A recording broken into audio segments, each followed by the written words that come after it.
तो यहाँ के सांसद को ही इससे मतलब नहीं है, तो मोदी जी तक बात कैसे यहीं के सांसद डॉक्टर संजय जायसवाल ने कहा था पिछले चुनाव में कि हम चनपटिया के चीनी मिल चालू करवा देंगे और यही चीनी मिल से चीनी से हम चाय पिएंगे। एयरपोर्ट के साथ-साथ चनपटिया के चीनी मिल के आपने नाम सुना है। 1994 से चनपटिया के चीनी नेता जो है हमेशा जो है चुनाव के समय आते हैं और वादा करके मुकर जाते हैं। नमस्कार, मेरा नाम है संतोष और आप देख रहे हैं तिरु दस्तक। मैं आज रक्सौल एयरपोर्ट परिसर में आ चुका हूं। जी हाँ, यह वही एयरपोर्ट है जो लोकसभा चुनाव में इसका मुद्दा बनाया जाता है। प्रत्येक लोकसभा चुनाव में इस एयरपोर्ट को चालू कराने की बात की जाती है। लेकिन आपको बता दें 1962 में जब चीन और भारत से लड़ाई छिड़ा था तो उसी समय यहाँ पे इमरजेंसी लैंडिंग के लिए तुरंत रनवे बना दिया गया था। उसी समय प्रस्तावित किया गया कि यहाँ पे एयरपोर्ट होना चाहिए और एयरपोर्ट को लेके काम भी आगे बढ़ाया गया। और आपको बता दें लगभग 121 एकड़ की भूमि को यहाँ पे अतिक्रमण किया जा चुका है और चारों तरफ से बाउंड्री वगैरह भी हो चुका है, लेकिन आज तक एयरपोर्ट चालू नहीं हुआ। हालांकि रक्सौल में तो काम अधूरा है, लेकिन वाल्मीकि नगर में काम पूरा हो चुका है। वहां पे पिचिंग वगैरह सब कुछ हो चुका है, लेकिन आज तक वहां पर भी एक भी एरोप्लेन लैंड नहीं किया। तो सवाल यह है कि क्या लोकसभा चुनाव में फिर से इस एयरपोर्ट को लेके कुछ न कुछ नेताओं के द्वारा कहा जाएगा। फिलहाल इस प्रकार से यहाँ पे बहुत सारे पत्रकार बंधु आए हुए हैं और बहुत सारे पत्रकारों के द्वारा इस एयरपोर्ट को लेके कहीं ना कहीं आवाज़ उठाया जा रहा है। मनीष कश्यप के द्वारा भी लगातार आवाज़ उठाया गया और इस एयरपोर्ट को लेके अभी यहाँ पे हमारे साथ आरआर न्यूज़ के संपादक हैं रवि रंजन जी, इनसे बातें करेंगे। रवि रंजन जी, आप बताइए जिस प्रकार से यह जो एयरपोर्ट है इसका जो निर्माण कार्य अधूरा है और हर साल कहीं ना कहीं इस एयरपोर्ट को मुद्दा बना के और राजनीतिक दृष्टिकोण से इसको देखा जाता है, क्या कहिएगा? हमारे कहने का मतलब है कि 1962 से जो लोग हैं आस बैठाए हुए हैं कि कहीं न कहीं यहाँ से उड़ान भरें, अलग-अलग राज्यों में जाएँ, लेकिन जो है कहीं न कहीं ये सपना जो है आज भी अधूरा है। और नेता जो है हमेशा जो है चुनाव के समय आते हैं और वादा करके मुकर जाते हैं। तो कहीं न कहीं हम लोगों में कमी है। हम लोग जो है वोट देते हैं, लेकिन उन नेताओं से सवाल नहीं पूछते हैं कि आखिर हमारा चंपारण का जो माँग है एयरपोर्ट के लिए ये कब बनेगा? तो कहीं न कहीं हम लोगों में भी दोषी है। हम लोग भी दोषी हैं इसके लिए। अभी प्रधानमंत्री मोदी जी बेतिया में आए थे, लेकिन उनके भाषण में भी यह जो रक्सौल का एयरपोर्ट है या वाल्मीकि नगर का एयरपोर्ट है, इसका थोड़ा सा भी चर्चा नहीं किया गया, क्या कहिएगा? यहाँ के स्थानीय नेता चर्चा नहीं करने दिए। यहाँ के जो स्थानीय नेता हैं, जो सांसद हैं, उन्होंने तो मोदी जी से तो कहा था कहते कि यहाँ के एयरपोर्ट जो है एयरपोर्ट चालू हो जाना चाहिए। तो यहाँ के सांसद को ही इससे मतलब नहीं है, तो मोदी जी तक बात कैसे पहुँचेगा? यहाँ के सांसद को यहाँ के लोग जो है वोट देते हैं। किस उद्देश्य से वोट देते हैं यहाँ के सांसद को? तो सांसद को कहीं न कहीं फर्ज बनता है कि चंपारण माँगे एयरपोर्ट के लिए। लगातार जो लोग हैं माँग कर रहे हैं कि चंपारण में एयरपोर्ट होना चाहिए। हम लोग पटना जाते हैं। हम लोग अगर फ्लाइट पकड़ते हैं तो पटना जाते हैं। क्या चंपारण को लोगों को एयरपोर्ट नहीं चाहिए? तो कहीं न कहीं चंपारण में एयरपोर्ट बनना चाहिए। यानी कि आपके हिसाब से चंपारण में जो विकास का दर है वो निचले स्तर पे है? बिल्कुल।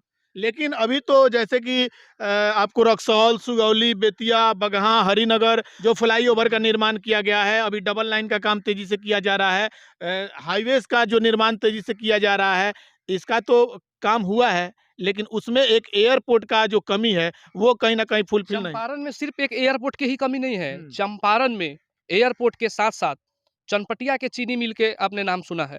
1994 से चनपटिया का चीनी मिल बंद पड़ा हुआ है और यहीं के सांसद डॉक्टर संजय जायसवाल ने कहा था पिछले चुनाव में कि हम चनपटिया के चीनी मिल चालू करवा देंगे और यही चीनी मिल से चीनी से हम चाय पिएंगे।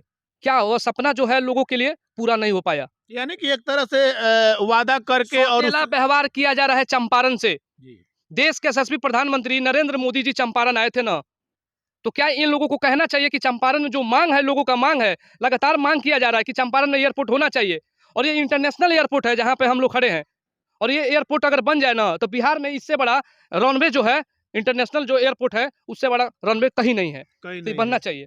तो इस प्रकार से रवि रंजन जी का प्रतिक्रिया था। और यह जो एयरपोर्ट है आपको बता दें यहाँ पे रनवे का जो है कि काम लगभग पूरा है। अगर उस पर पिचिंग कर दिया जाए और इस पर थोड़ा सा ध्यान दे दिया जाए तो कोई बड़ा काम नहीं है। सरकार चाहे तो यह एयरपोर्ट चालू हो सकता है। और इसका जो क्षेत्रफल है आपको मैं पहले भी बता चुका हूँ, 121 एकड़ का जो भूमि है अतिक्रमण किया जा चुका है और सबसे बड़ी बात है यह है कि यहाँ पे अगर एयरपोर्ट का निर्माण नहीं हो रहा है तो यह जो भूमि है 121 एकड़ में फैला हुआ भूमि है, कम से कम अगर एयरपोर्ट का निर्माण नहीं करना है तो कम से कम यहाँ के अगल बगल के जो किसान हैं उनको अनुमति देना चाहिए कि इसमें कम से कम फसल उगाए। अगर खेती करते तो कुछ किसानों का भी फायदा होता। अब एयरपोर्ट चालू करना है तो कम से कम या तो एयरपोर्ट चालू किया जाए, नहीं तो किसानों को भूमि दे दिया जाए ताकि वो खेती करे। ऐसे ही बिहार गरीब राज्य है और इस प्रकार से मैं आप सभी को ले चल रहा हूँ वहाँ पे रनवे पर, रनवे दिखाने का प्रयास कर रहा हूँ। मैं आपको अभी रनवे का अपडेट दे रहा हूँ, लेकिन रनवे से पहले एक बात कहना चाहूँगा। नेता और जनता, नेता होते हैं जनता की सेवा करने के लिए, लेकिन यहाँ पे आपको एक वीडियो में मैं आपको तस्वीर दिखा रहा हूँ। यहाँ पे हेलीपैड बन चुका है और यहीं पे जो भी नेता आते हैं तो यहाँ पे लैंड करते हैं और यहाँ से रक्सौल वासियों को संबोधन करें या रक्सौल में जाके उनका जो भी कार्यक्रम होता है वो करते हैं। यहाँ पे हेलीपैड का निर्माण हो चुका है। रनवे कब बनेगा कब नहीं बनेगा इससे कोई मतलब नहीं है, क्योंकि जो चुनाव होता है चुनाव में इसको तो मुद्दा बना लिया गया है और आगे में रनवे है। यानी कि यहाँ पे नेता जो आते हैं यहीं पे उतरते हैं और यहाँ से वो शहर की तरफ जाते हैं। बाकी आपको मैं वहाँ ले चलता हूँ जहाँ पे रनवे बना हुआ है। तो अभी हम आ चुके हैं रनवे पे। यह रनवे आप देख सकते हैं कितना लंबा रनवे है और इधर भी दिखा दीजिए। इधर देख सकते हैं यह जो रनवे है ईंट का जो है कि ईंट का सोलिंग कर दिया गया है और इस पर जो बस पिचिंग बाकी है। और यहाँ पे रनवे बने या ना बने आपको मैंने वहाँ पर भी आपको दिखाया। वहाँ पे किस प्रकार से हेलीकॉप्टर को लैंड करने के लिए हेलीपैड बना दिया गया है। यहाँ पर भी आपको दूसरा हेलीपैड दिख जाएगा। तो यानी कि एरोप्लेन लैंड करे या ना करे, नेताजी का हेलीकॉप्टर लैंड होना चाहिए, क्योंकि चुनाव की तैयारी जो करनी है।